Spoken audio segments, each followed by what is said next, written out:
ఒక్కసారిగా 2 సినిమాలకి సంబంధించి రిలీజ్ డేట్లు అనౌన్స్ చేశారు. అది కూడా ఇలాంటి సినిమాలు కాదండోయ్.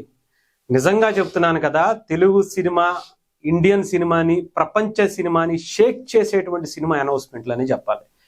ఏమన్నా లుక్సా, ఏమన్నా హైప్ ఇచ్చారా? నిజంగా మార్చి 26కి ఉస్తాద్ భగత్ సింగ్ పవన్ కళ్యాణ్ గారు థియేటర్లో దండయాత్రకు సిద్ధమవుతున్నారు. నిజంగా ఈ సంబర్ హీట్ ని అమాంతం పెంచే విధంగా, థియేటర్లు తగలబడిపోతాయేమోరా బాబు అనుకునేటువంటి రేంజ్కి మళ్ళీ సిద్ధమవుతున్నారు పవన్ కళ్యాణ్ గారు. అది కూడా మార్చి 26వ తారీఖున రిలీజ్ డేట్ కూడా అనౌన్స్ చేశారు. అదేంటి ఈ సినిమా ఇదే డేట్కి పెద్ది సినిమా అని అనుకున్నారు కదా అంటే, పెద్ది సినిమా రామ్ చరణ్ గారు బాబాయ్ కోసం కొంచెం పోస్ట్ పోన్ చేసుకున్నట్టుగా తెలుస్తుంది. ఈవెన్ సినిమా కోసం, ఆయన కోసం అని కాకపోయినా ఆయన సినిమా కోసం ఆయనకు ఉండేటువంటి ఆ షెడ్యూల్ ఏదైతే కొంచెం ఇంకా షూటింగ్ పార్ట్ మిగిలి ఉందో కొంచెం డిలే అయ్యేటువంటి పరిస్థితి ఉంది. అందుకనే బాబాయ్కి ఆ డేట్ వదిలేసి అబ్బాయి మే 30వ తారీఖున రిలీజ్ చేసుకోవడం కోసం ఆయన కూడా మే 30వ తారీఖున పోస్టర్ కూడా రిలీజ్ చేసుకున్నట్టుగా అనౌన్స్ చేసినట్టుగా చిత్ర యూనిట్కి సంబంధించి నిర్మాతలు ఈరోజు పోస్టర్ను కూడా రిలీజ్ చేయడం జరిగింది. అంటే ఈ సంబర్ మొత్తం వీళ్ళిద్దరూ దంచుకొట్టడానికి సిద్ధమైపోయారు.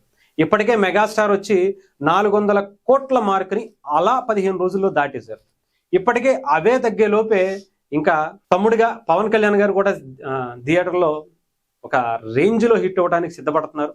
ఇప్పటికే ఏమంటారు, ఫ్యాన్స్లో సీనియర్ ఫ్యాన్స్ అసోసియేషన్ ప్రెసిడెంట్గా మన హరిశంకర్ గారు ఉంటారు. ఎందుకంటే గబ్బర్ సింగ్ సినిమా తీసి ఆ సినిమా చూడడానికి వచ్చినటువంటి సుజిత్ గారే ఓజీ సినిమాతో దద్దరిల్లిపోయే హిట్ ఇచ్చి థియేటర్లో తగలడిపోతాయిరా బాబోయ్ అనుకునేటువంటి హైప్ని క్రియేట్ చేసి పవన్ కళ్యాణ్ గారిని జస్ట్ అలా వాకింగ్ తోనే థియేటర్లో పండగ క్రియేట్ చేసి నిజంగా అభిమానుల ఆకలిని తీర్చినటువంటి పని చేశారు. మరి అలాంటి ఆయన సినిమా చూసి ఇలాంటి హిట్ కొట్టినటువంటి సుజిత్ గారికి అంతుంటే సీనియర్ ఫ్యాన్స్ అసోసియేషన్ ప్రెసిడెంట్ కదా, మరి హరిశంకర్ గారి గురించి మనం ప్రత్యేకించి చెప్పాల్సిన అవసరం. ఆయన మాటలతోనే మెస్మరైజ్ చేయగలడు. ఆయన టెక్నిక్తో, ఆయన స్క్రీన్ ప్లేతో ఒక రేంజ్లో సినిమాని చూపించగలడు అని మనకి గబ్బర్ సింగ్తోనే అర్థమైంది.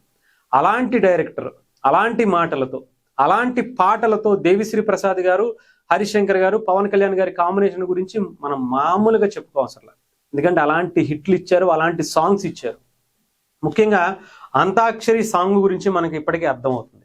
అలాంటి పోస్టర్తోనే ఇప్పుడు రిలీజ్ డేట్ అనౌన్స్ చేసి పక్కన ఆ గబ్బర్ సింగ్ కి సంబంధించినటువంటి ఆ మెంబర్స్ని, గబ్బర్ సింగ్ ఏదైతే ఉంటారో అంతాక్షరి టీం ఉన్నారో వాళ్ళనే మళ్ళీ వెనకాల పెట్టి మరొక మిస్మరైజ్ చేయడానికి హరిశంకర్ గారు థియేటర్లో దిగబోతున్నట్టుగా మనకు అర్థమవుతుంది.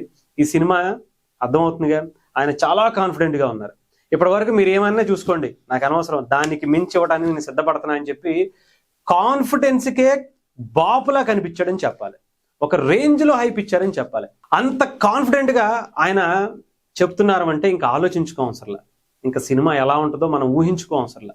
ఇంకా ఈ సినిమా గురించి ఒక సరికొత్త ట్రెండ్ క్రియేట్ చేయడానికి సిద్ధమైపోవాలి అభిమానులు. ఆ తర్వాత దాన్ని కంటిన్యూ చేయడానికి రామ్ చరణ్ గారు పెద్దితో వస్తున్నారు. మే 30వ తారీఖున మన ఇండియన్ సినిమా, మన తెలుగు సినిమా ఇప్పటికే ఆయన వేసినటువంటి చిన్న చికిరి స్టెప్తో ప్రపంచాన్ని అలా చుట్టేసి తెలుగు సినిమా స్థాయి ఏంటో, తెలుగు సినిమా సత్తా ఏంటో, ఇండియన్ సినిమా సత్తా ఏంటో ప్రపంచంలో ప్రతి ఒక్కరితో ఆ డాన్స్ మూమెంట్ చేపించి మన సత్తా ఏంటో ప్రపంచానికి చూపించారు. ఇంకా ఆ సినిమాకి సంబంధించి ఆయన లుక్ చూడండి అయ్యా.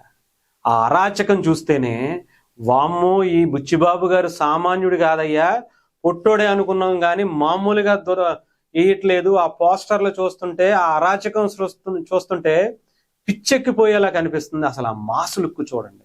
ఏదో చిన్న ముక్కు పుడక ఒకటి ఇక్కడ పెట్టి ఆ గెడ్డం, గుబురు గెడ్డంతో ఒక మాస్ లుక్తో రిలీజ్ డేట్ రిలీజ్ చేశాడు ఆయన.